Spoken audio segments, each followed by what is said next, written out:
വാർത്തകളിലേക്ക്. വോട്ടർ പട്ടികയിലെ ഇരട്ട വോട്ട് ആരോപണം വീണ്ടും ഉയർത്തി കോൺഗ്രസ്. തദ്ദേശ സ്വയംഭരണ സ്ഥാപനങ്ങളിലെ വോട്ടർ പട്ടികയിൽ ഇരട്ട വോട്ട് വ്യാപകമാണെന്ന് Kozhikode DCC president K. Praveen Kumar പറഞ്ഞു. മാനദണ്ഡങ്ങൾ പാലിക്കണമെന്നാവശ്യപ്പെട്ട് നിയമ നടപടി സ്വീകരിക്കുമെന്നും പ്രവീൺകുമാർ വ്യക്തമാക്കി. ലോക്സഭാ തെരഞ്ഞെടുപ്പ് വേളയിൽ വിവാദമായ ഇരട്ട വോട്ട് ആരോപണം തദ്ദേശ സ്വയംഭരണ സ്ഥാപനങ്ങളിലെ തെരഞ്ഞെടുപ്പിലും പ്രധാന വിഷയമാകും. നിലവിൽ പ്രസിദ്ധീകരിച്ച വോട്ടർ പട്ടികയിൽ വ്യാപക ക്രമക്കേടെന്നാണ് ആരോപണം. CPM പ്രവർത്തകർക്ക് 2-3 വാർഡുകളിൽ വോട്ടുണ്ടെന്ന് Kozhikode DCC president K. Praveen Kumar ആരോപിച്ചു. വോട്ടർ പട്ടിക ശുദ്ധീകരിക്കണമെന്ന് കോൺഗ്രസ് ആവശ്യപ്പെട്ടു. ആവശ്യമെങ്കിൽ നിയമ നടപടികളും സ്വീകരിക്കും.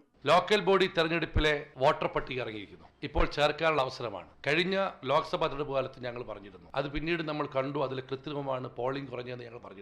ഇത്തവണ പലയിടങ്ങളിലും ഒരു പഞ്ചായത്തിൽ 2-3 വാർഡുകൾ വോട്ടുള്ള CPM-കാരുണ്ട്. മാത്രവുമല്ല, പല 2-3 പഞ്ചായത്തിൽ വോട്ടുള്ള CPM-കാരുണ്ട്. വോട്ടർ പട്ടികയിൽ വ്യാപകമായ കൃത്രിമമാണ്. വോട്ടർ പട്ടിക ശുദ്ധീകരണം ഞങ്ങൾ ആധികാരികമായി ആവശ്യപ്പെട്ടിട്ടുണ്ട്.